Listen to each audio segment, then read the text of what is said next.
بسم الله الرحمن الرحيم الحمد لله رب العالمين اللهم صل وسلم وبارك على محمد وعلى آل محمد اللهم انفعنا بما علمتنا وعلمنا ما ينفعنا وزدنا علما وبارك لنا في علمنا وارزقنا الإخلاص في القول والعمل كاملا وعلما نافعا لا ينسى وتوفيقا دائما وصحة ويقينا وعافية اللهم افتح لنا كل خير اللهم اكفنا بحلالك عن حرامك وأغننا بفضلك عمن سواك آمين يا رب العالمين.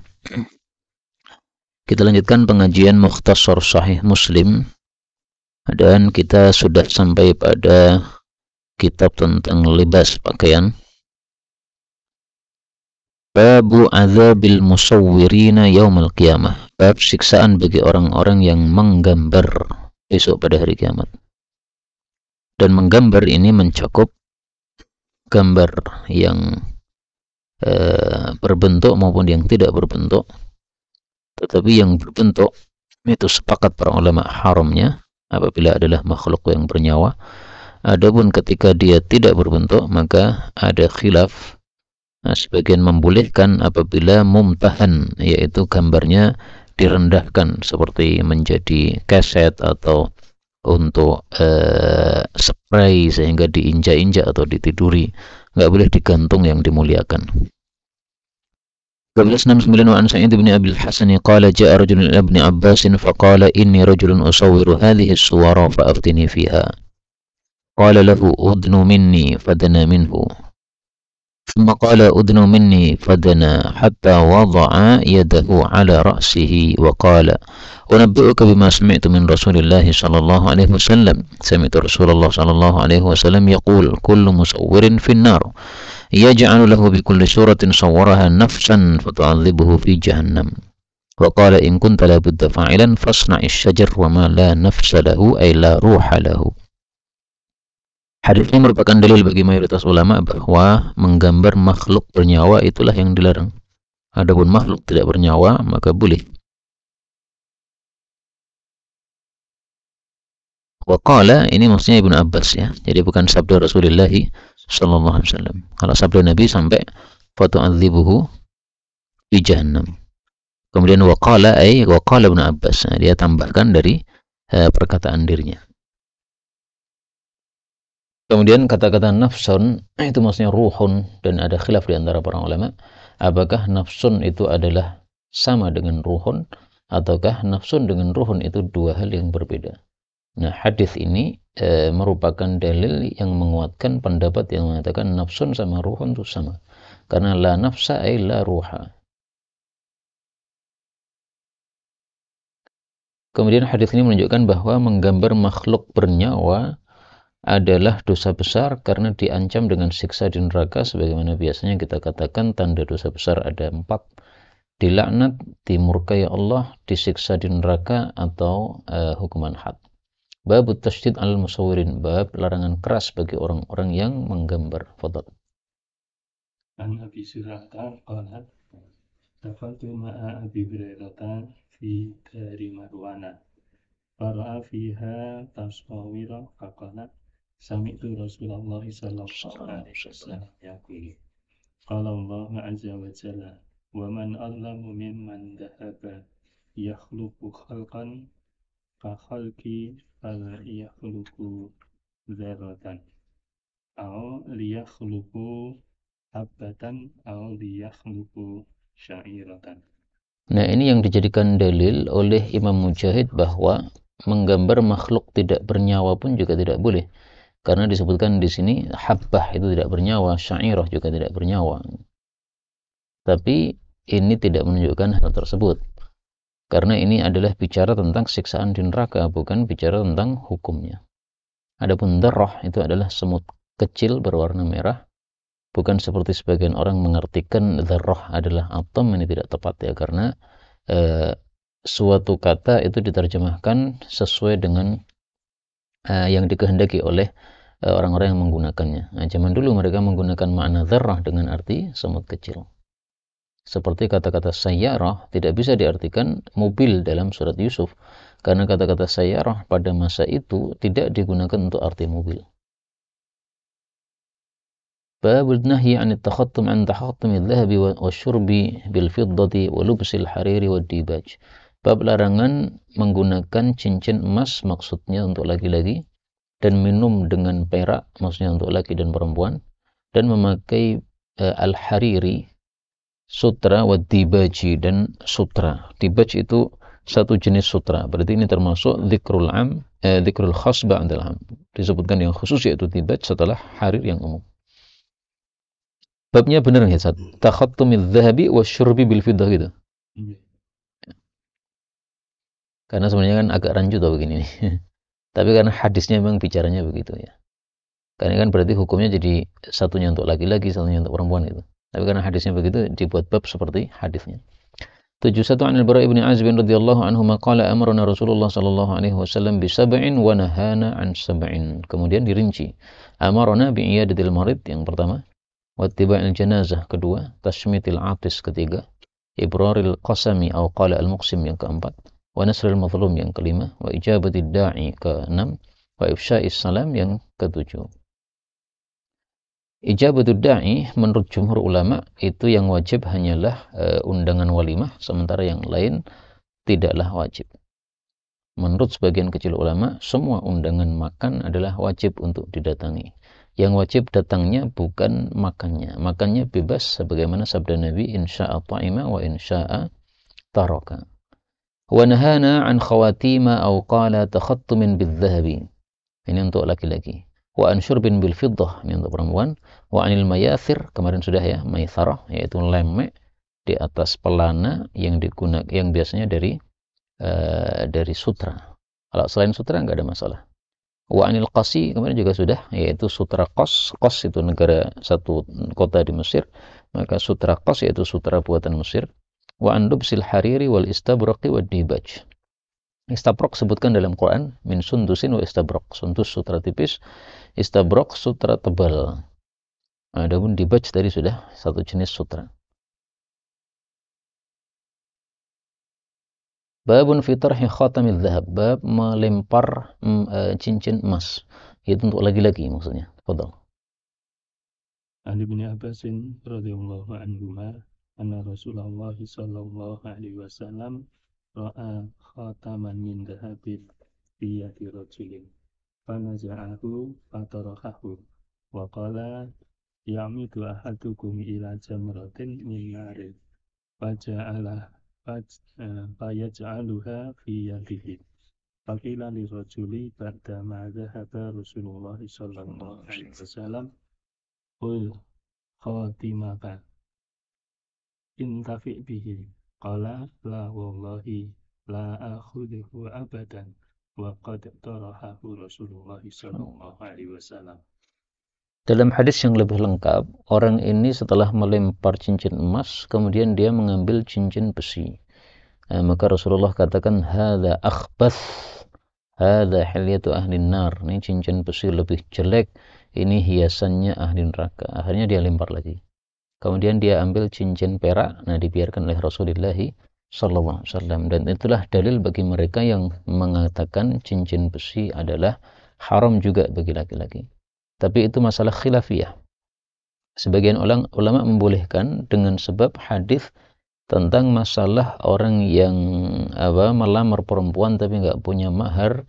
Nabi katakan carilah cincin meskipun dari besi, carilah mahar meskipun dengan cincin besi. Maka untuk kehati-hatian kita ambil pendapat yang pertama yang melarang karena sangat jelas menunjukkan bahwa itu dilarang.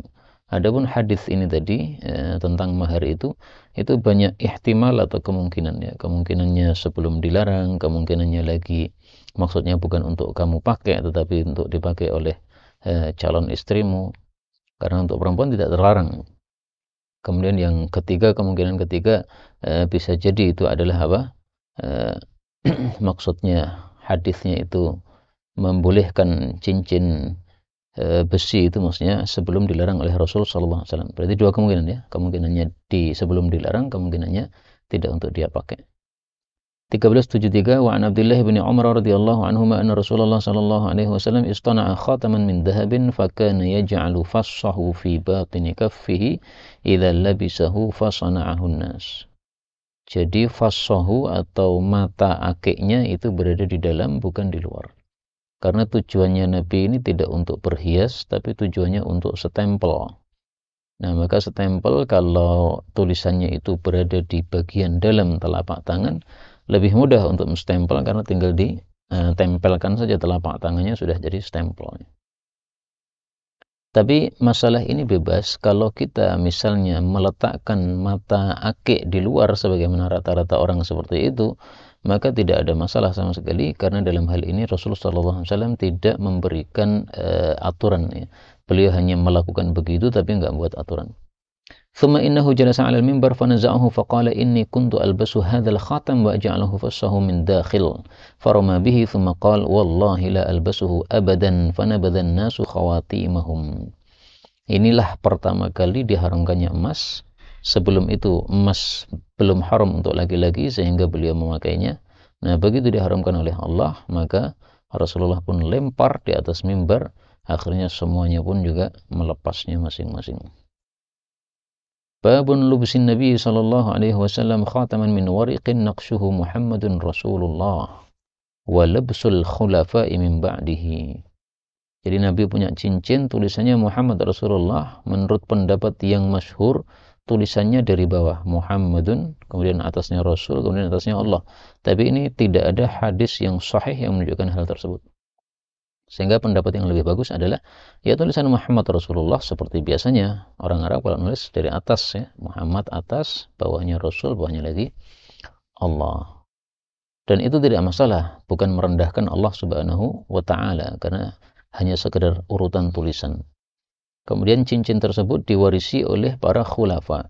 Dan diwarisinya cincin oleh para khulafa ini dipahami atau diambil kesimpulan oleh para ulama menunjukkan bahwa Nabi tidak meninggalkan warisan, alias hartanya tidak diwaris oleh anak istrinya.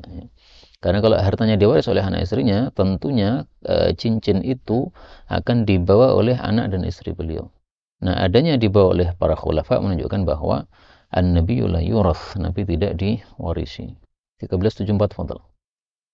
عن ابن عمر رضي الله عنهما قال اتخذ رسول الله صلى الله عليه وسلم خاتما من ورق فكان في يده ثم كان في يد أبي بكر رضي الله عنه ثم كان في يد عمر رضي الله عنه ثم كان في يد عثمان رضي الله عنه حتى وقع منه في بئر عريس naqshuhu Muhammadun Rasulullah.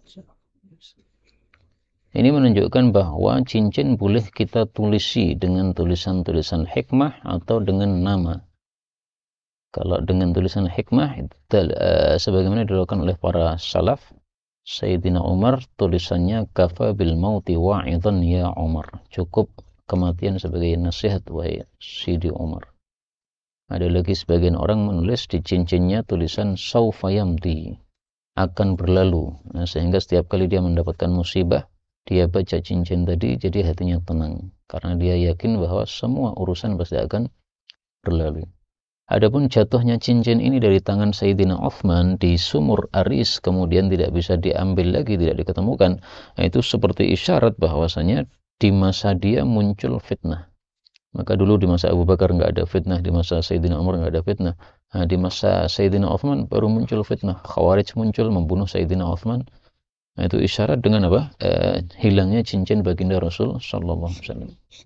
1375 fadhil.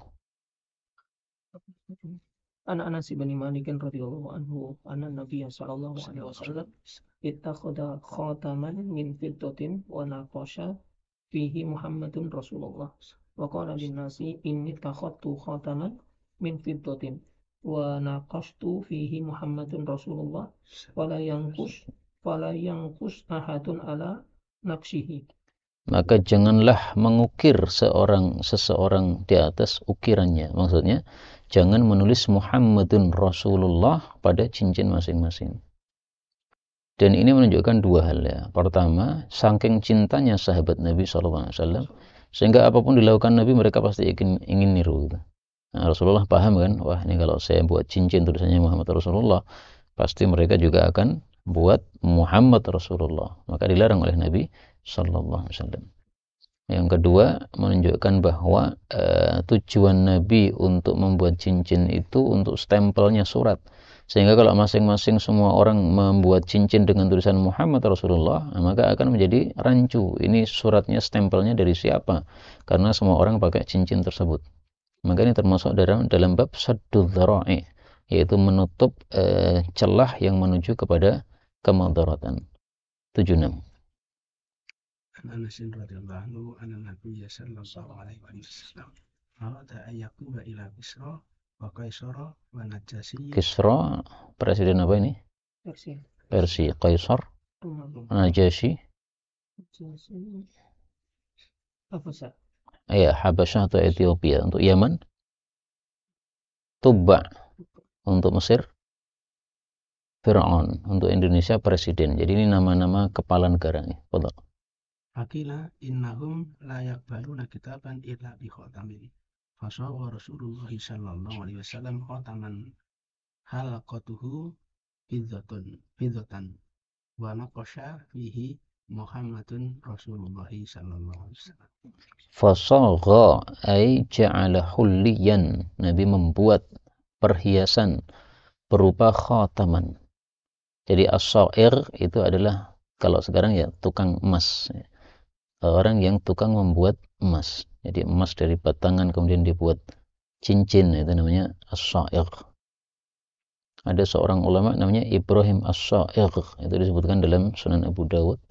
Dia kalau rafa'a mitraqatan, mengangkat palunya kemudian mendengar azan, maka sayyabah, langsung palunya disingkirkan untuk dia langsung salat karena mengagungkan ibadah salat ini. Begitu azan langsung tinggalkan semua aktivitasnya.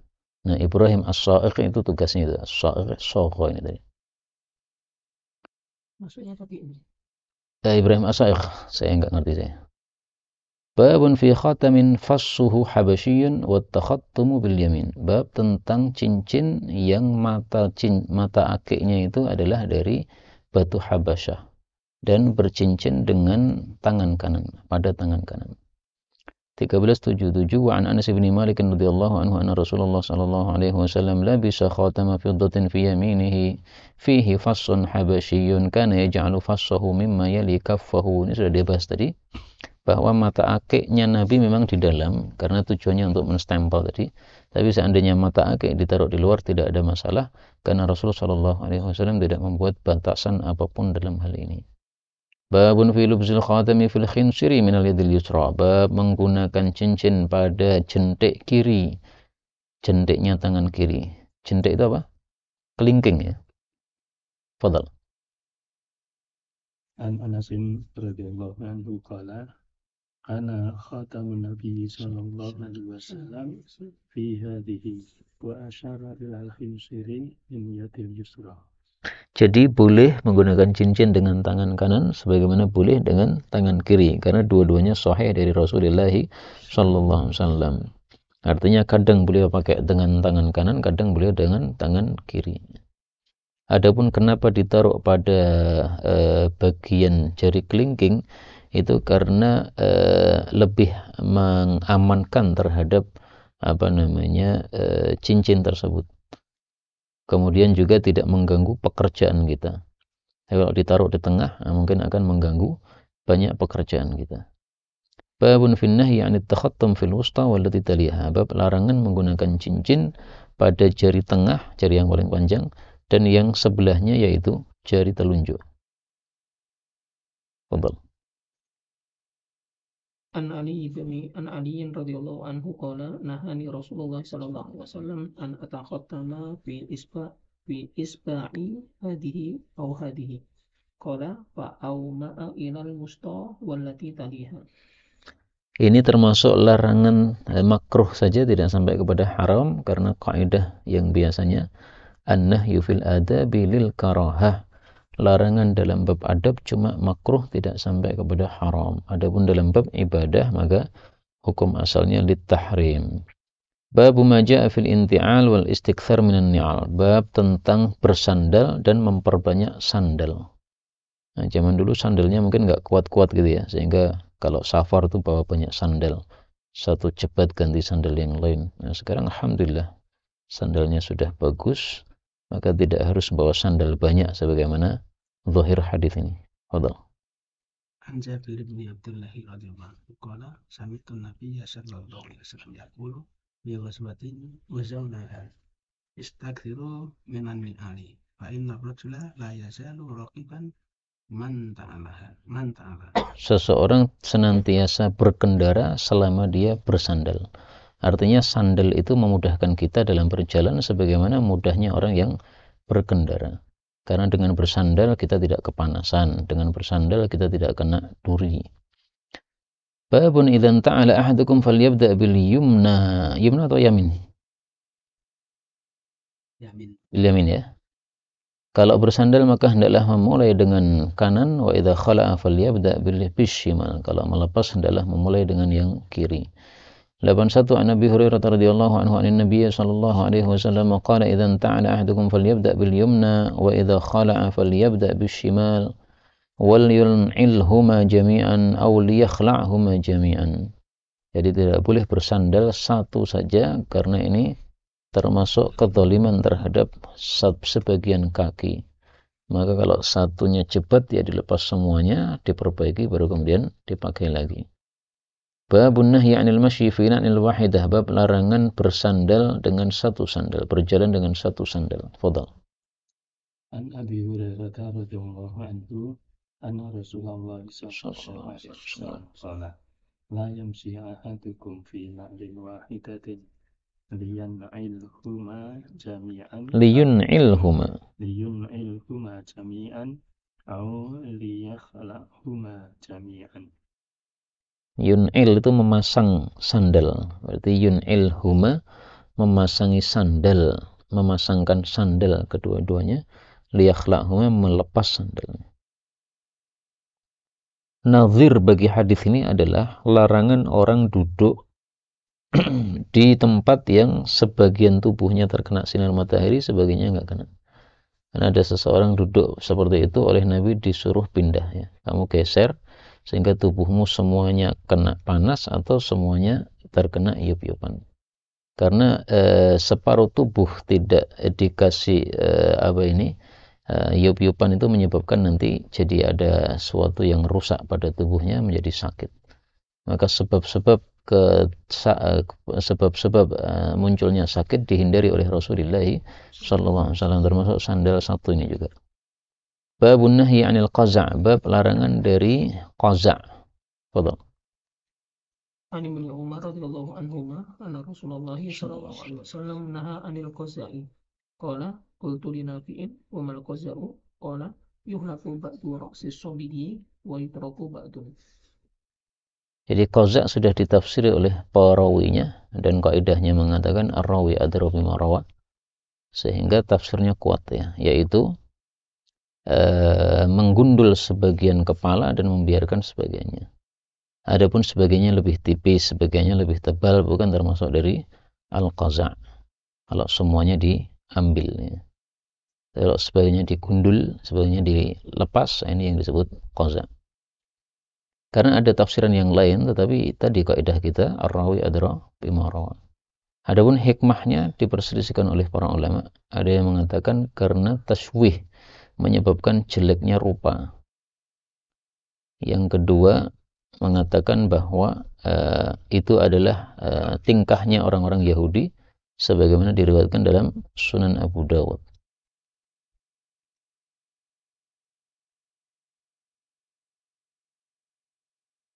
Dan menurut mazhab Syafi'i bahwa larangan ini berlaku untuk laki dan perempuan sama saja. Karena sebagian mazhab membedakan antara laki dan perempuan. Babun nahyi an wasli sya'ri lil mar'ah, bab larangan menyambung rambut bagi wanita. Fadhal. 1383. An Asma'a binti Abi Bakar radhiyallahu anhu qalat ja'at imra'atun ila Nabi sallallahu alaihi wasallam qalat ya Rasulullah inna li ibnatan Quraisy asabahuma hasbatun fatamarraqa sya'ruha Afa asiluhu faqala la'anallaha La'anallahu fa'il. al-wasilata wal mustausilata. Murayyis, aris, yaitu yang menikah, barusan menikah. Hasbah itu adalah basrah atau gatal-gatal yang ada pada kulit yang menyebabkan tamarraqa sya'ruha itasaqata, berontok rambutnya. Nah, maka pertanyaannya, bolehkah dia menyambung rambut? Nah, ternyata dijawab oleh Nabi, dilaknat oleh Allah Subhanahu wa taala. Ini menunjukkan dosa besar, karena dosa besar tandanya salah satu dari 4 tadi, dilaknat atau dimurka atau siksa neraka atau hukuman had di dunia. Dan ini tidak termasuk uzur ya, ketika rambutnya rontok kemudian disambung, itu kan termasuk uzur. Karena kaidahnya ad-darurat tubihul mahdurat, yang menyebabkan bolehnya sesuatu yang dilarang adalah kondisi darurat. Ini bukan kondisi darurat sama sekali. Babun fi zajri an tasilal mar'atu bi ra'siha syai'an. Bab larangan keras seorang wanita menyambung pada kepalanya sesuatu. Fadhal. An Jabir bin Abdullah radhiyallahu anhu maqala zajarun Nabi sallallahu alaihi wasallam an tasilal mar'atu bi ra'siha syai'an. Nah, syai'an di sini maksudnya adalah rambut. Karena al-hadits yufassiru ba'duhu ba'dan. Adapun ketika disambung dengan selain rambut, maka tidak dilarang karena tidak ada sisi menipu di situ ya. Misalnya disambung dengan tali rafia. Nah, rafia dengan rambut kan berbeda ya. Sehingga tidak ada sisi menipu sama sekali. Orang sudah tahu ini rafia kamu ini. Maka kaidah asy-syai' a'ammul 'am ini enggak berlaku di sini ya. Tapi yang berlaku adalah kaidah apa? Al-hadits yufassiru ba'duhu ba'dan. Dan ini menurut saya salah satu contoh hadis yang tidak bisa kita pahami secara tekstual, tapi harus memahami sesuai pemahaman para ulama. Karena kalau kita tekstual kan syai'an tu a'amul am, berarti semua apapun dilarang. Nah, tapi faktanya para ulama kita tidak menjelaskan seperti itu.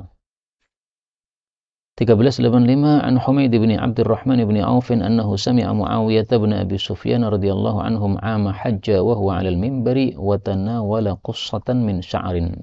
Dan dia membawa satu qussah, yaitu rambut bagian depan kepala, itu disebut qussah. Dengan kata lain rambut jambul ya. Kanat fi yadi harasiyin, yang ada pada tangannya seorang polisi kalau zaman sekarang. Yaqulu ya ahlal Madinah aina ulama'ukum? Sami'tu Rasulullah sallallahu alaihi wasallam yanha an mithli hadhihi wa yaqul innama halakat banu Israil hina takhadha hadhihi nisa'uhum. Ini sebab larangannya karena ada unsur dustanya itu ya. Rambutnya pendek disambung dengan rambut yang lain sehingga seolah-olah panjang. Maka kalau disambung dengan selain rambut, maka tidak ada unsur dusta sama sekali di situ. Babun fi la'nil washimati wal mutafallijati. Laknat bagi wanita-wanita yang mentato dan yang tafalluj, yaitu menjarangkan gigi untuk keindahan. 1386 wa an Abdullah bin Mas'ud radhiyallahu anhu qala la'anallahu al-washimati wal mustawshimati wan namisati wal mutanammisat, yang mencukur alisnya. Sebenarnya namas itu tidak harus alis, tapi bulu yang ada di wajah. Tapi biasanya yang dicukur adalah alis. Wal mutafallijati lil husni al mughayyirati khalqallah. Ini al mughayyirati khalqallah ini sebagai ilat dari larangannya. Sehingga kalau ada orang yang mengubah sesuatu bukan dalam rangka mengubah ciptaan Allah, tapi untuk menormalkan sesuatu yang tidak normal, maka tidak masalah. Seperti gigi yang tidak normal ya, merongos ke depan. Nah, itu kan tidak normal. Menyebabkan orang jadi tidak pede, ketawa dia pasti nutupi mulutnya. Nah, maka itu diubah menjadi normal, enggak termasuk al-mughayyirati khalqallah. Qala fa balagha dhalika imra'atan min bani Asadin yuqalu laha ummu Yaquba wa kanat taqra'ul Qur'an ay tahfazul Qur'an. Kata-kata yaqra bisa diartikan membaca, bisa menghafal. Nah, kondisi kalimatnya yang menentukan. Di sini maksudnya tahfazul Qur'an. Fa'atathu faqalat ma hadithan balaghani anka annaka la'anta al-washimat wal mustawshimat wal mutamannamisat wal mutafallijat lil husnil mughayyirat khalqallah. Faqala Abdullah wa ma li la al'anu man la'ana Rasulullah sallallahu alaihi wasallam wa huwa fi kitabillahi azza wa jalla.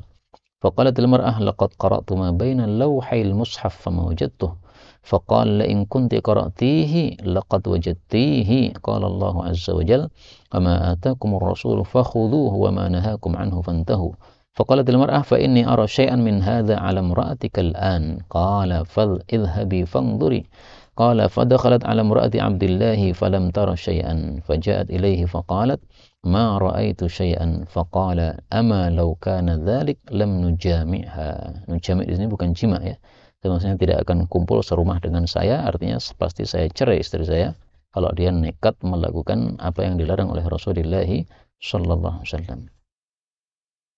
Maka istri yang tidak mau taat terhadap ajaran agama itu menurut Ibnu Mas'ud hendaklah dicerai, karena tidak ada baiknya kita berteman dengan orang-orang yang durhaka kepada Allah Subhanahu wa taala. Ada satu hadis dalam hal ini yang diperselisihkan derajatnya oleh para ulama.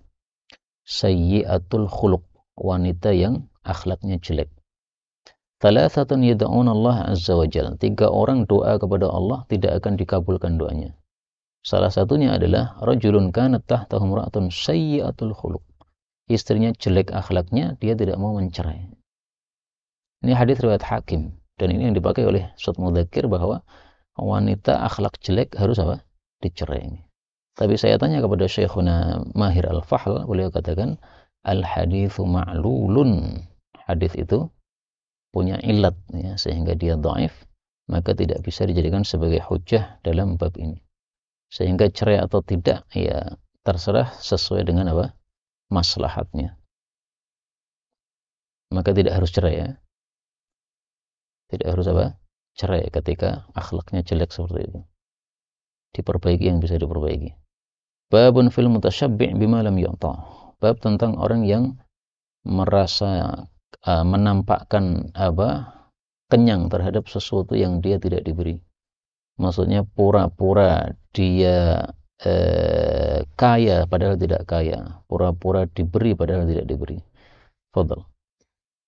An Asma'a radhiyallahu anha qalat ja'at imra'atun ila Nabi sallallahu alaihi wasallam faqalat inna li mudarratan fahal alayya junahun an atashabba min mali zawji bima lam yu'tini faqala Rasulullah sallallahu alaihi wasallam al-mutashabbi'u bima lam yu'ta kala bisi saubai zurin. Jadi hukumnya tidak boleh karena diserupakan oleh Nabi dengan orang yang memakai 2 baju kedustaan. 2 baju kedustaan itu maksudnya adalah orang yang memakai baju ahli zuhud dan ahli ibadah. Tujuannya untuk menampakkan bahwa dia termasuk ahli zuhud padahal sebenarnya tidak. Itu yang dimaksud labisi thawbai zur ya. Dia pakai bajunya para ulama atau bajunya para ahli ibadah untuk menampak-nampakkan kepada orang saya ini ahli ibadah padahal sebenarnya orang biasa. Kemudian istilah dharrah ini istilah bagi orang Arab menyebut madu dalam poligami. Tapi kalau Nabi sendiri tidak menyebutnya sebagai dharrah, beliau menyebutnya sebagai ukhtun dalam hadis yang sahih ya. Wala tas'al imra'atun talaqa ukhtiha. Maka dalam masalah kalam atau mantik ucapan Nabi pun memilih kalimat-kalimat yang bagus. Beliau tidak mengikuti adat Arab yang menyebutnya sebagai dharrah yang artinya kemadharatan. Babun fin nisa'il kasiyatil 'ariyat, tentang wanita yang berpakaian tetapi telanjang. Fadhal. An Abi Hurairah radhiyallahu anhu qala Rasulullah sallallahu alaihi wasallam sinfani min ahli nari lam arahuma qauman ma'ahum siyatun ka'adnabil baqari yadribuna bihan nasa wa nisa'un kasiyatun ariyatun mumilatun ma'ilatun ru'usuhunna ka'asnimatil ukhtil ma'ilati la yadkhulna jannata wa la yajidna rihaha wa inna rihaha la yujadu min masirati kada wa kada. Ada 2 orang ahli neraka yang di masa Nabi belum ada. Maka hadis ini termasuk hadis-hadis dalailun nubuwah karena sekarang sudah ada sesuai apa yang disabdakan oleh Rasulullah sallallahu alaihi wasallam. Yang pertama, qaumun ma'ahum siyat. Ini ditafsirkan dalam hadis yang lain, a'wanul zalamah. Dalam hadis yang lain, asyurtah, ya, para polisi-polisi, pembantu penguasa-penguasa yang zalim. Maka kalau di sini dikatakan membawa siat cambuk, nah, tidak harus betul-betul cambuk. Nah, zaman sekarang ya cambuknya pistol, pedil dan sebagainya. Kemudian yang kedua, nisaun kasiyatun ariyatun. Nah, kasiyatun ariyatun ini ada dua tafsiran ya. Yang populer, kasiyatun ariyatun, berpakaian tetapi telanjang karena pakaiannya tidak memenuhi syarat yang sah untuk menutup aurat. Yaitu syaratnya kan harus tebal sehingga tidak menerawang, kemudian harus menutupi seluruh aurat, kemudian harus longgar sehingga tidak membentuk tubuhnya.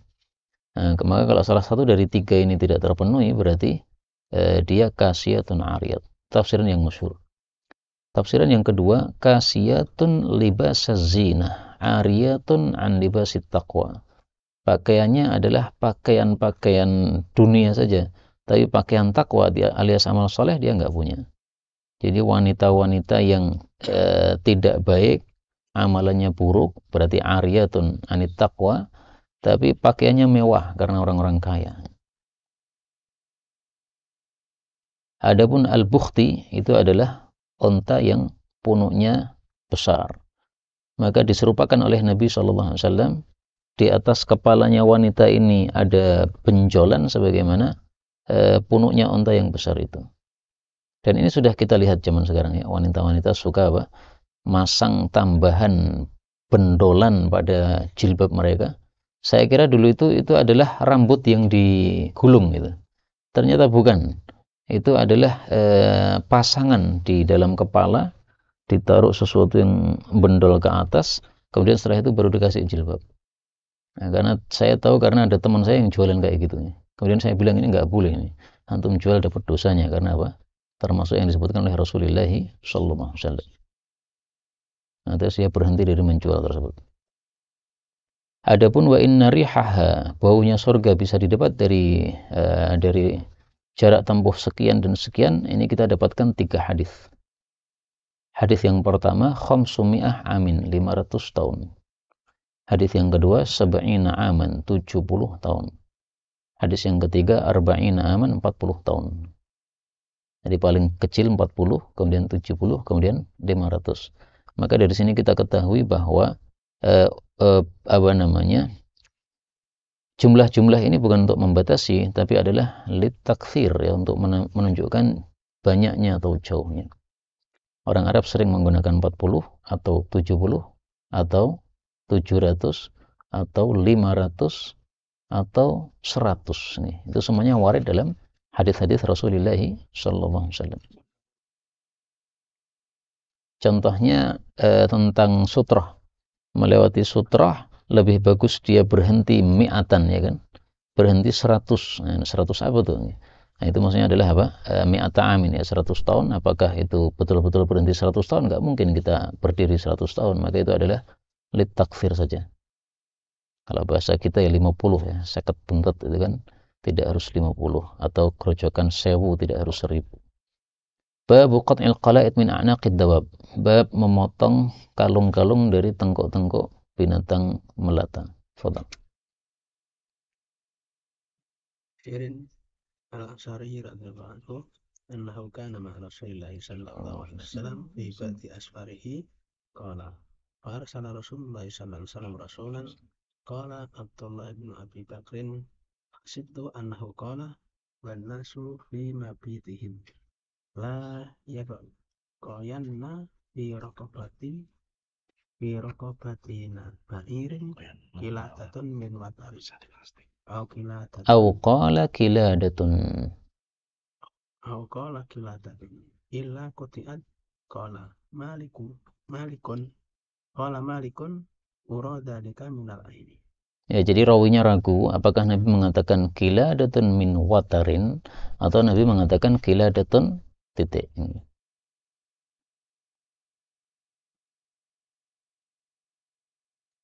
Hadis ini menunjukkan tidak bolehnya memasang kalung pada binatang.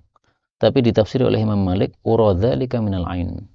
Saya mengira itu maksudnya adalah dipasang untuk melawan penyakit ain. Sehingga kalau tujuannya bukan itu, maka tidak ada masalah sama sekali ini. Dan ini menurut saya termasuk contoh hadis-hadis yang tidak bisa dipahami sesuai teksnya. Ya. Karena kalau dipahami sesuai teksnya, nanti kita melarang semua kalung tidak boleh. Padahal diperlukan untuk tanda misalnya. Nggak ada masalah. Tapi kalau tujuannya adalah seperti di masa jahiliyah, ini dikasih kalung supaya tidak terkena ain. Nah, dari mana tahu bahwasanya kalung itu bisa menolak ain? Nggak ada dalil sama sekali. Maka sekali lagi ya, penafsiran hadis tidak bisa kita tafsiri dengan pemikiran kita sendiri, tapi harus kembali kepada tafsiran para ulama rahimahumullah ta'ala. Disitulah pentingnya kita membaca kitab-kitab syarah kalau membaca hadis Rasulullah sallallahu alaihi wasallam. Dan paling bagus membaca hadis dibaca judul-judul para ulama terhadap hadis tadi. Misalnya Imam Muslim meriwayatkan hadis ini, judulnya apa? Kalau judulnya seringkali para ulama memberikan fikihnya di dalam judul-judul tersebut, dan yang paling tampak adalah Imam Bukhari dan Imam Nasai dalam kitab sunannya.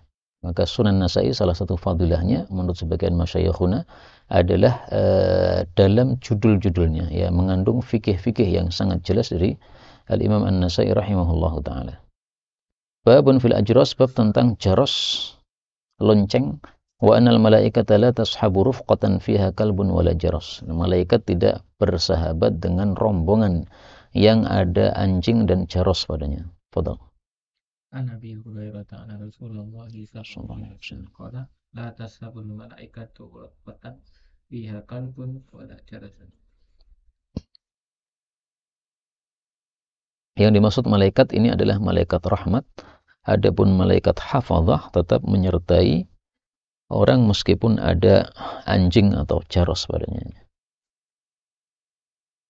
Adapun kenapa para malaikat lari atau tidak mau beserta rombongan yang ada jaros atau loncengnya, maka sebagian ulama katakan karena dia itu menyerupai tingkahnya orang-orang Nasrani yang pakai lonceng ya, orang-orang Nasrani.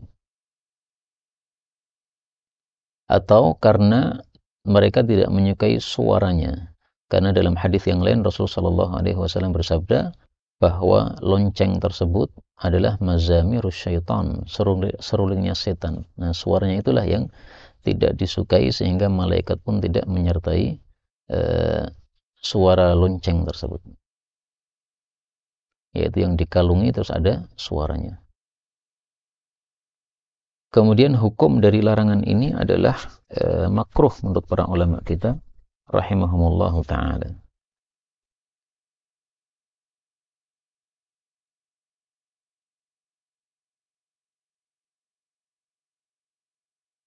Sembilan satu, tafadhal. An Abi Hurairah radhiyallahu anhu anna Nabiy sallallahu alaihi wasallam qala al-jarasu mazamirus syaitan. Ini yang tadi disebutkan ya. Yang menguatkan pendapat bahwa malaikat tidak menyukainya karena suaranya. 92, tafadhal. An Jabir bin Abdullah radhiyallahu anhu qala naha Rasulullah sallallahu alaihi wasallam nidarbi fil wajhi wa anil wasmi fil wajhi. Wasam menstempel atau membuat tanda pada binatang. Nah, di wajah itu tidak boleh, berarti selain wajah diperbolehkan. Meskipun kan menyakiti kan, karena biasanya dengan kai, yaitu baju besi panas dicoskan begitu. Tapi kenapa diperbolehkan? Karena maslahat yang besar dalam hal itu. Jadi kadang-kadang mafsadat yang kecil dengan maslahat yang besar, maka dimenangkan maslahat yang besar. Ada mafsadatnya yaitu menyakiti binatang, tapi maslahatnya besar supaya tidak salah antara unta seseorang dengan unta yang lainnya. Nah, caranya di kai itu pada bagian pantatnya, sebagaimana hadis berikutnya 1393. Fadhal. An-Na'imin Abi Abdillah Maula Ummi Salamata annahu sami'a ibn Abbasin radhiyallahu anhuma yaqulu ورأى رسول الله صلى الله عليه وسلم حمارا موسوم الوجه فأنكر ذلك. Sampai di sini sudah selesai sabda hadis marfu. Kemudian qala ini Ibnu Abbas. Wallahi la asimuhu illa fi aqsa syai'in minal wajhi. Aqsa ab'ad, Masjidil Aqsa, masjid yang paling jauh. Disebut Aqsa karena paling jauh dari Masjidil Haram dibandingkan dengan Masjid Nabawi. Fa'amara bihimarin lahu fakuya fi jairataihi wa huwa awwalu man kawal jairataini. Jairah itu adalah sisi dari dubur.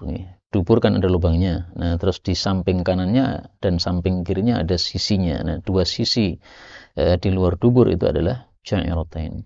Maka menunjukkan bolehnya mengkai pada jairatain karena tadi maslahat yang besar. Nazir untuk masalah ini adalah memberikan anting-anting untuk bayi perempuan, ditindik pada pada telinganya, pada cuping telinganya. Ini khilafiyah di antara para ulama. Kata Imam Ghazali tidak boleh karena itu termasuk penyiksaan terhadap bayi wanita. Tapi mayoritas para ulama mengatakan boleh karena tadi ya ada mafsadatnya tapi kecil, ada maslahatnya lebih besar. Wanita memang biasanya seperti itu dan sudah menjadi adat mereka pakai anting-anting. Sehingga kalau tidak pakai anting-anting mungkin malah nanti ketika besar dia merasa malu terhadap teman-temannya ya. Lain-lainnya pakai anting, saya tidak. Bab wasmil ghanami fi adhaniha, bab menstempel kambing pada telinganya. Nah, ini yang ditanyakan sekarang ya. Ada apa itu? Tindik untuk lubang untuk tanda vaksin. Qala dakhala ala Rasulillah sallallahu alaihi wasallam mirbatan wa huwa yasim ghanaman. Qala sibuhu qala fi adhaniha. Mirbat sering diartikan apa? Kandang kambing ya. Tapi sebenarnya tempat berkumpulnya kambing dan ditahan di situ, tidak harus kandang ya. Seperti misalnya tempat untuk makan, dikiring ke tempat makan tersebut, dikumpulkan di situ, itu sudah marbat. Babun fi wasfi dhahr, bab menstempel pada punggung. Fadhal. An Anas radhiyallahu anhu qala lamma waladat Muslim qalat li ya Anas undur hadzal gulam fala yusibanna syai'an hatta tadkhulu ila nabi sallallahu alaihi wasallam. Qala fa wadawtu fa idza huwa fil haiti wa alaihi khamisatun jawniyatun. Apa di situ tertulisnya? Oh, enggak ada. Wa huwa yasimu dhakhra alladhi qadim alaihi bil fathi. Khamisah itu adalah kain yang murabba, yang segi empat yang ada coraknya. Maka tidak semua baju Nabi itu polos ya. Maka dalil bagi orang-orang Jawa yang pakai batik, nah itu adalah hadis-hadis tentang khamisah. Enggak ada masalah ya, karena Nabi pun juga bajunya tidak semuanya polos. Kalau Jauniyah itu nisbat kepada Bani Jaun, itu dari kalangan Azdi Shanu'ah, termasuk orang-orang Yaman ya, jadi dibuat oleh mereka. Adapun yang berkaitan dengan babnya adalah Nabi menstempel pada punggung. Nah, kalau Ibnu Abbas tadi menstempel pada pantat, dua-duanya boleh. Satunya sunnah Nabi SAW, satunya sunnah para sahabat Nabi atau sebagian sahabat Nabi SAW. Adapun ghulam, anak kecil ini adalah anak kecil yang diceritakan pada hadis yang lain, barakallahu fi lailatikuma. Nah, kemudian muncul anak kecil yang lahir dari hubungan itu. Maka berkahnya dari tekniknya Nabi SAW sangat tampak ya. Maka di sini diambil pelajaran juga oleh para ulama, disunnahkan untuk di tekniknya bayi. Tapi untuk Nabi tabarruknya jelas. Nah, untuk tabarruk kepada selain Nabi SAW itu yang khilafiyah yang sudah sering kita bahas. Nah, adapun yang disepakati bolehnya adalah tabarrukan dengan doanya saja. Adapun tabarrukan dengan ludahnya kiai atau orang saleh ini bukan sesuatu yang disepakati. Sudah selesai kitabul asyribah apa libas tuh? Sampai lupa ya. Libas ya.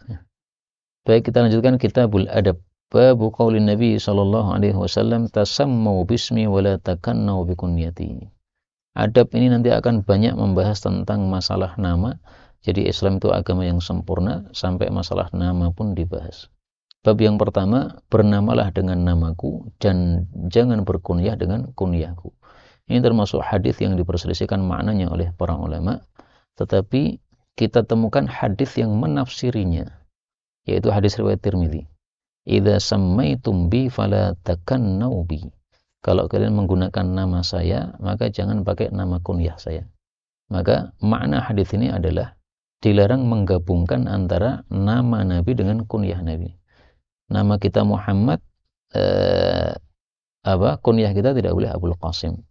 Tapi kalau nama kita bukan Muhammad, maka nama kita boleh, nama kunyah kita boleh Abul Qasim. Itu pendapat yang paling bagus insyaallah taala dalam menafsirkan hadis ini. Karena menafsirkan hadis dengan hadis yang lain. Tapi ya tetap saja ini masalah khilafiyah. Fadhal. An Anasin radhiyallahu anhu qala nada rajulan bil baqi'i ya Abul Qasimi faltafata ilaihi Rasulullah sallallahu alaihi wasallam faqala ya Rasulullah inni lam a'nika innama da'autu fulanan qala Rasulullah sallallahu alaihi wasallam tasammu bismi wala takannau bikunyati. Nah, ini dalil bagi mereka yang berpendapat bahwa larangan ini khusus di masa hidup Rasulullah sallallahu alaihi wasallam. Karena kalau ada orang panggil ya Abul Qasim menyebabkan Nabi noleh, ini kasihan Rasul ya. Saya tidak memanggil antum Abul Qasim yang lain. Nah, itu membuat jadi memadarati Rasulullah sallallahu alaihi wasallam. Sehingga ketika Nabi sudah wafat, ilatnya sudah tidak muncul, maka berlaku kaidah al-hukmu yaduru ma'a illatihi wujudan wa adaman.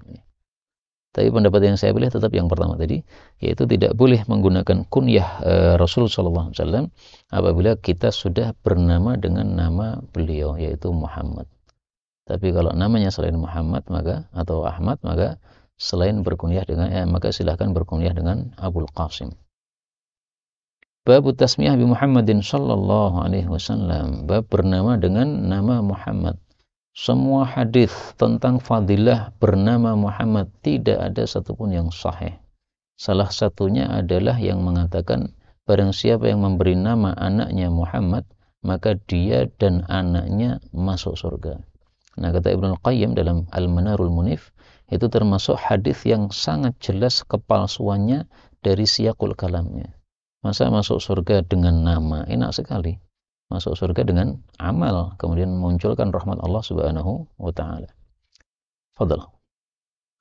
An Jabir bin Abdullah radhiyallahu anhu qala ulika rasulun ulam musammahu Muhammad faqala lahu qawmuhu la nata'uka yusammi bismi Rasulillah sallallahu alaihi wasallam fantalaqa bibanihi hamilahu ala dhuhrihi fa'ata bihi Nabi sallallahu alaihi wasallam faqala ya Rasulullah ulidani gulaman fasammaituhu Muhammadan qala li qaumi la nata'uka tusammi bismi Rasulillah sallallahu alaihi wasallam faqala Rasulullah sallallahu alaihi wasallam tasammau bismi wa la taftanu fi kunyati fa innama ana qasimun aqsimu bainakum.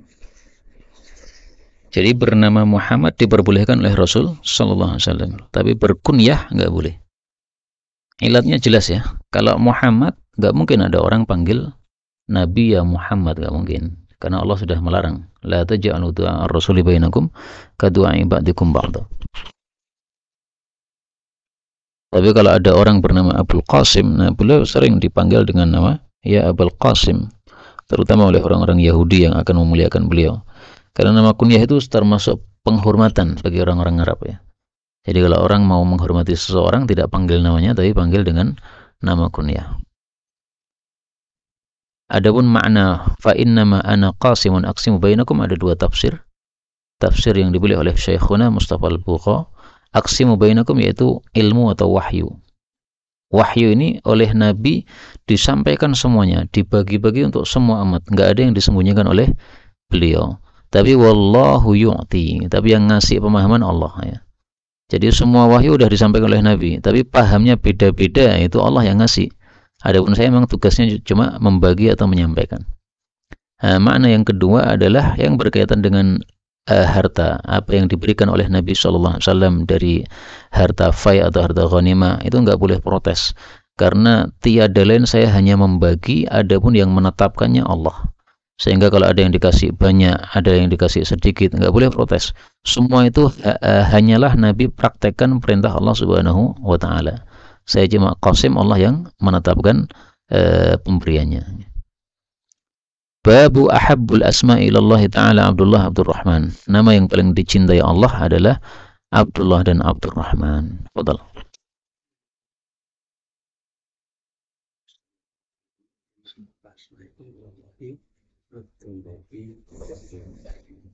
Untuk laki-laki ya, untuk perempuan yang semakna dengannya. Amatullah atau Amaturrahman. Sebab paling dicintainya oleh Allah karena menunjukkan ta'abbud kepada Allah Subhanahu wa Ta'ala, sementara manusia diciptakan untuk ibadah. Wa ma khalaqtul jinna wal insa illa liya'budun. Bab tasmiyatil mauludi Abdurrahman, bab memberi nama anak yang lahir dengan nama Abdurrahman. Fadal.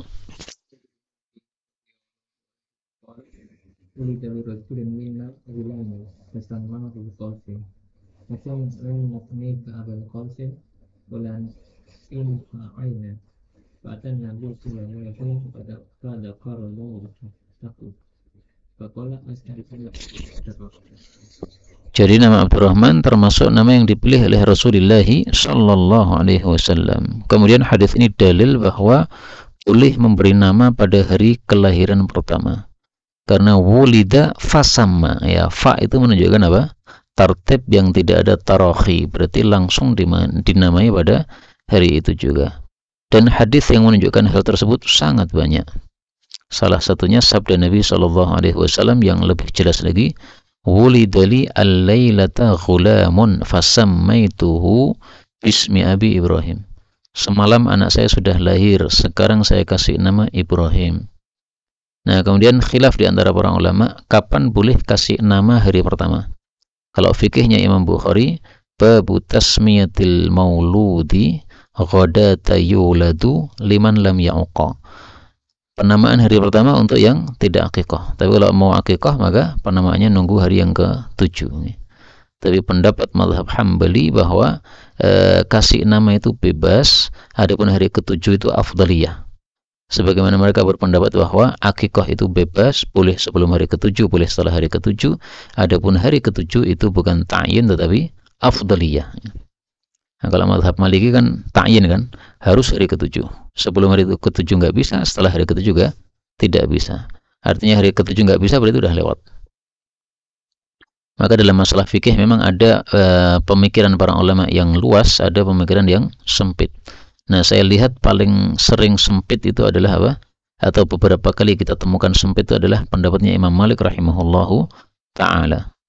Termasuk ada orang menggelar bajunya di depan di depan pas salat ya. Pas salat bajunya taruh di depan. Nah, dilarang oleh Imam Malik rahimahullah.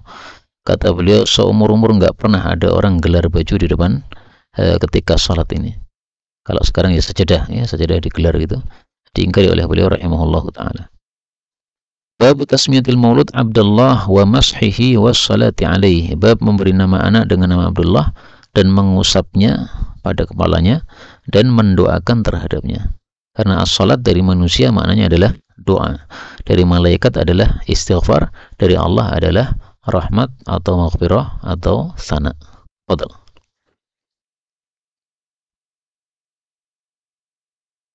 Wata bin Zubairi wa Fatimata bintil Mundiri bin Zubairi anakuma qala Fakir islahu bintu Sakin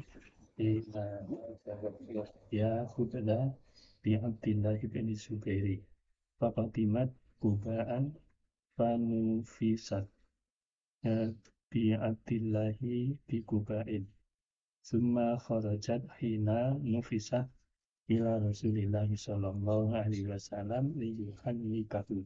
Ini kata-kata nufisat nggak boleh diubah ya. nafasat enggak boleh. Seperti nutijat. Nutijat artinya melahirkan. Padahal bentuknya kan majhul kan. Nufisat juga begitu. Dia mengalami nifas, tapi kalimatnya memang nufisat, pakai mabni majhul. Fadal. فأخذه رسول الله صلى الله عليه وسلم منها فوضعه في حجره ثم دعا بتمرة قالت عائشة فمكثنا ساعة نلتمسها قبل أن نجدها فمضغها ثم بصقها في فيه فإن أول شيء دخل بطنه طريق رسول الله صلى الله عليه وسلم ثم قالت أسماء ثم مسحه وصلى عليه وسماه عبد الله ثم جاء وهو ابن 7 سنين أو 8 ليبايع رسول الله صلى الله عليه وسلم وأمره بذلك زبير فتبسم رسول الله صلى الله عليه وسلم حين رآه مقبلا إليه ثم بايعه. Ya, jadi Nabi tampaknya senang ya. Dulu anak ini bayi, sekarang sudah dewasa, nanti bisa membela Islam dan kaum muslimin. Tampaknya beliau senang sehingga apa? Tabassama, tersenyum. Dan ini menunjukkan disyariatkannya bai'at, tetapi bai'at itu hanya untuk Imamul A'zam. Adapun ketika tidak ada Imamul A'zam seperti masa sekarang, maka ada khilafiyah di antara para ulama kontemporer, apakah ada bai'at yang disebut doruri atau darurat itu ataukah tidak. Itu khilafiyah kontemporer karena di masa dulu selalu ada khilafah. 1401 An Anas bin Malik radhiyallahu anhu qala kana ibnun li Abi Talhah yashtaki fa kharaja Abu Talhah faqubida as-sabiyyu ay mata falamma raja'a Abu Talhah qala ma fa'ala ibni qalat Ummu Sulaimin huwa askanu mimma kana. Ini menunjukkan sabarnya Ummu Sulaim radhiyallahu taala anha dan cerdasnya Ummu Sulaim radhiyallahu taala anha. Makanya ketika dia menjanda itu banyak yang melamarnya, salah satunya Abu Talhah ini. Dan kata Ummu Sulaim, kalau kamu masuk Islam itu sebagai mahar. Maka dijadikan dalil oleh para ulama bolehnya mahar, yaitu berupa dia masuk Islam. Huwa askanu mimma kana faqarrabat ilaihi al-'asha'a fata'asha thumma asaba minha ay jama'a. Falamma faragha qalat waru as-sabiyya. Falamma asbaha Abu Talhah ata Rasulullah sallallahu alaihi wasallam fa akhbarahu faqala a'rastumul lailata ay jama'tumul lailata. Jadi kata-kata Nabi itu selalu halus, tidak menunjukkan kevulgaran. Kata salah satu masyayikhuna, Nabi hanya satu kali mengucapkan kata-kata vulgar yang sangat vulgar dalam bab ini, yaitu ketika Ma'iz mengaku berzina. Oleh Nabi ditanya, apakah kamu cuma mencium? Enggak. Apakah mencolek? Enggak. Nah, kemudian supaya tegas Nabi kemudian mengatakan, aniktaha, apakah kamu melakukan nik? Nik itu kalimat yang sangat vulgar nih. Mungkin kalau bahasa kita zaman sekarang ya bahasa yang tidak pantas untuk diucapkan lah. Kalau jima itu kan masih pantas kan ya. Tapi ada kata-kata yang enggak pantas untuk diucapkan dalam hubungan itu. Nah, itu kata-kata aniktaha itu termasuk sesuatu yang sangat tidak pantas untuk diucapkan. Maka itu satu kali saja Nabi, dan beliau mengucapkannya karena berkaitan dengan hukum. Andai kan tidak berkaitan dengan hukum, maka beliau tidak akan mengucapkannya. Termasuk di sini sangat lembut, a'rastumul lailah. Qala na'am. Qala Allahumma barik lahuma, menunjukkan doa berkah untuk apa? Orang yang hubungan suami istri. Allahumma barik lahuma. Tidak harus apa ketika nikah pertama atau ketika walimah. Qala fawaladat ghulaman faqala li Abu Talhah ihmilhu hatta ta'tiya bihi an-nabiy sallallahu alaihi wasallam. فأتى به النبي صلى الله عليه وسلم وبعثت معه بتمرات فأخذه النبي صلى الله عليه وسلم فقال أمعه شيء قالوا نعم تمرات فأخذها النبي صلى الله عليه وسلم فمضغها ثم أخذها من فيه فجعلها في الصبي ثم حنكه. Hanak itu artinya adalah bagian atas dari mulut yang dalam ya. Maka disebut tahnik karena ditempelkan pada bagian atas dari mulut atau langit-langitnya mulut. wa sammahu Abdullah. Nah, ini dalil yang kedua bahwa kasih nama pada hari pertama tidak ada masalah, karena Nabi pun kasih nama Abdullah pada hari pertama kelahiran bayi ini. Kemudian karena doa Nabi Allahumma barik lahuma, maka Abdullah ini kemudian melahirkan 9 anak yang semuanya adalah qara'ul Quran, semuanya hafal Quran, berkat dari doanya Rasulullah sallallahu alaihi wasallam. Babun fit tasmiyati bi asma'il anbiya was salihin, boleh memberi nama dengan nama para nabi dan para salihin. Adapun memberi nama dengan nama malaikat maka khilaf di antara para ulama. Ada yang mengatakan makruh, ada yang mengatakan mubah. Fadal.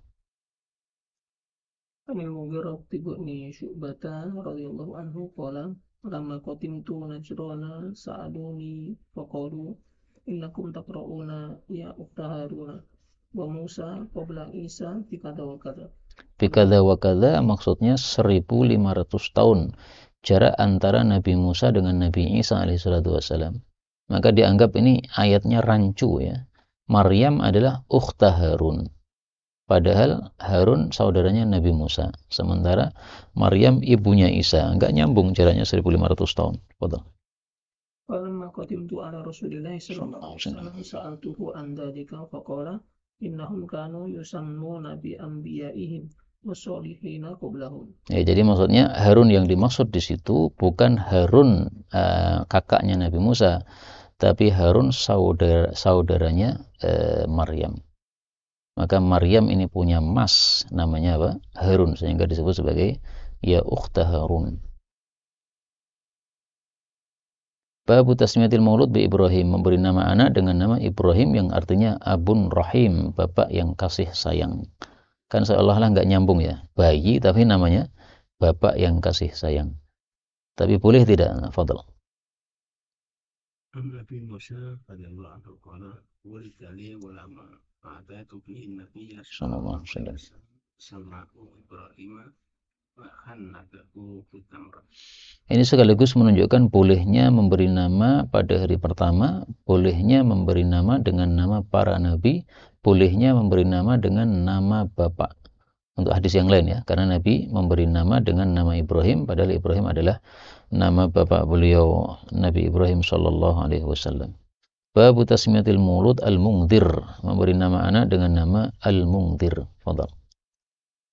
An Sa'd bin Sa'd qala utiya bi ibni Abi Usayd ila Rasulillah sallallahu alaihi wasallam hina wulida wa da'atu Nabi sallallahu alaihi wasallam ala fahmihi wa bu'in jalisun falahiyan Nabi sallallahu alaihi wasallam fi syai'in baina yadayhi fa'amara Abu Usayd bibnihi fahtumila min ala fahmidi Rasulillah faqlabuhu ay faqalabuhu, mereka mengembalikannya, jadi supaya tidak mengganggu kesibukan Rasulullah sallallahu alaihi wasallam. Makanya orang-orang mengatakan al-masyghulu la yushghal, ini salah satu dalilnya. Fadhal. Astafa wa Rasulullah sallallahu alaihi wasallam aina sabi qala Abu Bakar aqbalnahu ya Rasulullah qala masmu qala fulan ya Rasulullah qala fulan, ini maksudnya namanya jelek sehingga tidak disebutkan ya.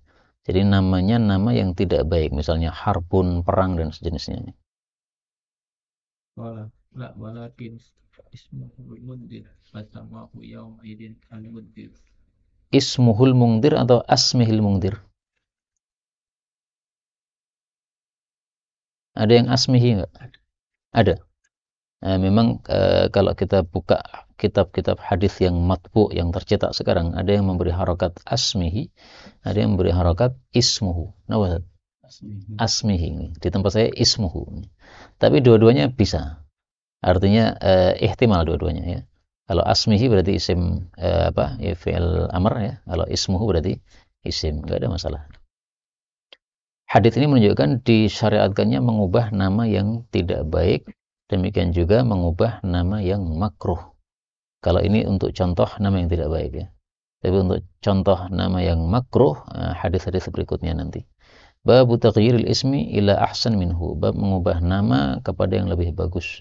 Dan ini berlaku tidak hanya untuk manusia tapi juga untuk tempat dan sejenisnya. Karena ada beberapa tempat yang namanya diubah oleh Rasulullah sallallahu alaihi wasallam. Termasuk Yathrib itu diubah oleh Allah menjadi Tabah atau Taibah atau Madinah. 1405 wa Ibnu Umar anna binatan li Umar radhiyallahu anhu kanat yuqalu laha Asiyah ahli maksiat fasammaha Rasulullah sallallahu alaihi wasallam Jamilah. Dalam hadis yang lain Nabi mengatakan anti Jamilah. Setelah Nabi bertanya, siapa namamu? Bab tasmiyati Barrah Juwairiyah. Bab memberi nama Barrah diganti dengan Juwairiyah. Juwairah atau Juwairiyah itu? Juwairiyah ya. Bab saya yang salah. An Ibnu Abbas radhiyallahu anhu qala kanat Juwairiyatu ismuha Barrah fahawwala Rasulullah sallallahu alaihi wasallam ismaha Juwairiyah wa kana yakrahu an yuqala kharaja min inda Barrah. Min inda atau min indi? Min inda. Semuanya inda gitu. Maksudnya kan indi ya? Iya saudari. Siapa yang ahli bahasa nih? Kalau bahasa saya min indi, tapi kalau bisa inda, ini soal ini. Jadi ringkasnya, kenapa nama Barrah itu kok tidak disukai? Padahal aslinya kan artinya baik kan. Barrah itu wanita yang bakti. Kenapa dilarang? Nah, sebab larangannya itu ada dua. Yang pertama adalah supaya tidak terjadi tatayyur. Nah, ini hadisnya dalilnya. Beliau tidak suka kalau beliau keluar dari rumahnya Barrah, orang-orang mengatakan kharaja min inda Barrah. Dia keluar dari sesuatu yang baik, berarti menuju kepada sesuatu yang jelek. Nah, kalimat seperti ini orang Arab zaman dulu sukanya tatayyur. Wah, saya mendengar kayak gini nggak enak. Ini tanda-tanda saya akan mendapatkan kesialan. Nah, akhirnya tidak jadi safar gara-gara ada orang mengatakan kharaja min inti Barrah. Nah, maka semua yang bersifat menimbulkan tatayyur oleh Nabi disuruh untuk diganti namanya. Adapun ilat yang kedua, kenapa tidak boleh memberi nama dengan nama-nama seperti ini? Nah, disebutkan pada hadis berikutnya, babu tasmiyati Barrata Zainab, mengubah nama Barrah dengan nama Zainab. An Muhammad bin Amr bin Ata'in qala sammaitu ibnati Barrah. Faqalat li Zainab bintu Abi Salamah inna Rasulullah sallallahu alaihi wasallam naha an hadzal ism wa summitu Barrah. Faqala Rasulullah sallallahu alaihi wasallam la tuzakku anfusakum Allahu a'lamu bi ahlil birri minkum. Faqalu bima nusammiha qala sammuha Zainab. Berarti ilat yang kedua adalah ketika nama itu mengandung tazkiyatun nafas, sok suci, sehingga mengatakan apa? Saya ini Barrah, saya ini orang yang selalu takwa atau selalu bakti kepada Allah Subhanahu wa taala. Tetapi larangan ini tidak sampai kepada haram ya, sehingga apa? Berlaku kaidah yang mengatakan al-nahyu fil adabi lil karahati, sehingga nama Barrah ya tidak sampai haram. Makanya para ulama katakan ini adalah dalil mengganti nama yang makruh kepada nama yang tidak makruh. Kalau tadi mengganti nama yang jelek kepada nama yang baik, maka dua nama yang disyaratkan untuk diganti, satu yang jelek dan dua yang makruh. Maka yang berpendapat bahwa nama malaikat itu makruh untuk dipakai, ya berarti adalah diganti. Jibril banyak yang pakai ya. Yang saya belum pernah lihat itu nama Israel, saya belum pernah lihat. Ada nggak? Kayaknya belum ada ya. Baik, inilah yang dapat kita pelajari pada malam ini, karena sudah jam 1:04, 1 jam seperempat. Maka yang lain-lain insya Allah kita baca pada waktu yang lain saja.